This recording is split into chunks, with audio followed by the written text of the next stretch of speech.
Welcome to Akhilapaksham news. Tirupati నియోజకవర్గం BC JAC సభ కార్యక్రమం నందు అతిరథ మహారథులు అన్ని కులాల సంఘం నాయకులు పాల్గొనడం జరిగింది. ఈ కార్యక్రమానికి ముఖ్య అతిథిగా తిరుపతి నియోజకవర్గం జనసేన తెలుగుదేశం బీజేపీ ఉమ్మడి అభ్యర్థి ఆరాని శ్రీనివాసులు హాజరవడం జరిగింది.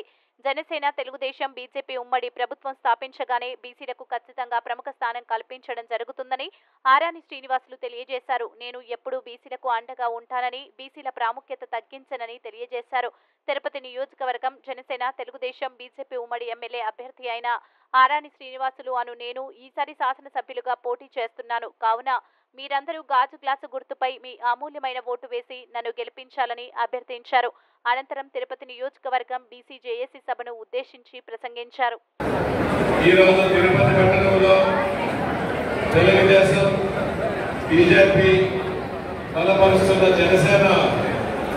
ఎమ్మెల్యే అభ్యర్థిగా మీ ఆరాని శ్రీనివాసుల్ని గాజు గ్లాసు గుర్తుకు ఓటేసి గెలిపించాలని మీరందరూ విచ్చేసిన ప్రతి ఒక్కరికి కూడా పేరు పేరున శిరస్సు వచ్చి చేతులెత్తి నమస్కరిస్తున్నారు.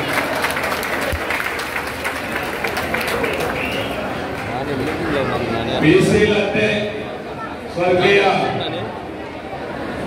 తారక రామారావు గారు, ఎన్టీ రామారావు గారు స్థాపించిన తెలుగుదేశం పార్టీ ఆవిర్భావం నుంచి కూడా ఏకైక నాయకుడు ఎన్టీ రామారావు గారు అనేసి ఈ సందర్భంగా మనమందరం తీసుకోవాల్సిన అవసరం.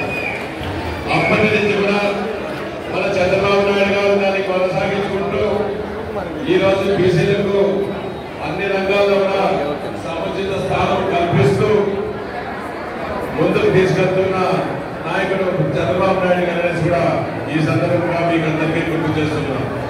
అటువంటి ఎన్డీఏ నాయకత్వంలో ఈరోజు జనసేన అధినేత పవన్ కళ్యాణ్ అనుభవశాలి అయిన చంద్రబాబును ఆంధ్ర రాష్ట్రాన్ని, తిరుపతి నియోజకవర్గాన్ని అభివృద్ధి చేయాలనుకుంటే మోదీ సహకారాన్ని ఇక్కడ అవసరమని తీసుకొని అభివృద్ధి ధ్యేయంగా తిరుపతి నియోజకవర్గాన్ని చేయాలని పవన్ కళ్యాణ్ గారు కలలు కంటున్నారు. ఖచ్చితంగా కూడా ఆయన కళలు సాకారం చేసే రోజులు దగ్గర వచ్చాయి. 6 రోజులు 5 రోజులే ఉన్నాయి. ఖచ్చితంగా రాబోయే రోజులు ఇక్కడ ఎన్డీఏ కూటమి అభ్యర్థి, జనసేన అభ్యర్థి మీ ఆరాని శ్రీనివాసులు మీ అందరి అభిమానాలు చూస్తుంటే తప్పక గెలిపిస్తారనేసి కూడా నమ్మకం కుదిరింది. ఇప్పుడున్న రాక్షస పాలన, దుర్మార్గపు ఇక్కడ నడుస్తున్న తిరుపతి నియోజకవర్గంలో దుర్మార్గపు పాలన. భూమన కరుణాకర్ రెడ్డి ఈ 5 ఏళ్ల కాలంలో తిరుపతిని ఎలా ధ్వంసం చేశాడో, ఎలా నాశనం చేశాడో, ఎన్ని భూ కబ్జాలు చేశాడు, ఎన్ని దౌర్జన్యాలు చేశాడు, టీడీఆర్ వాళ్ళతో 8,000 కోట్లు సంపాదించుకున్నాడు. అదేవిధంగా గంజాయి వ్యాపారం మొదలుపెట్టాడు.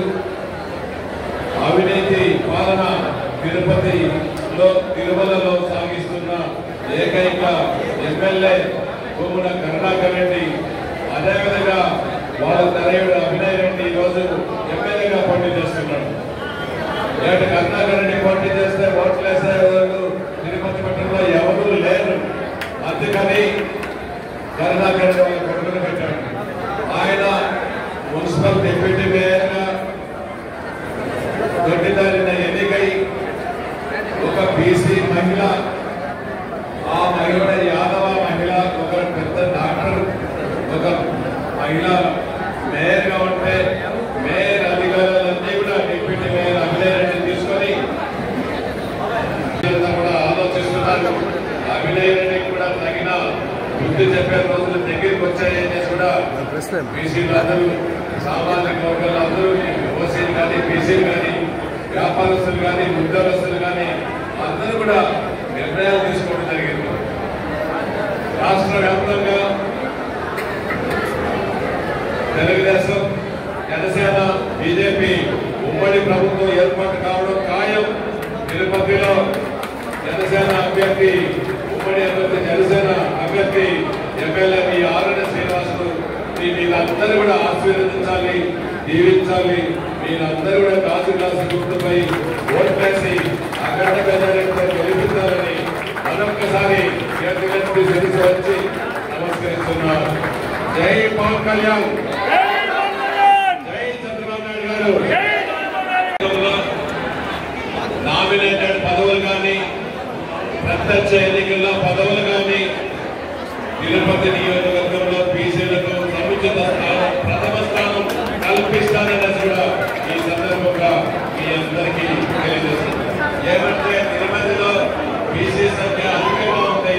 ఖచ్చితంగా బీసీని నా గుండెల్లో పెట్టుకొని దాచుకుంటాను, కాపాడుతాను, సముచిత స్థానం కల్పిస్తానని కూడా ఈ సందర్భంగా మీ అందరూ కూడా తెలియజేస్తున్నారు.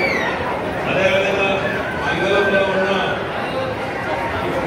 పెండింగ్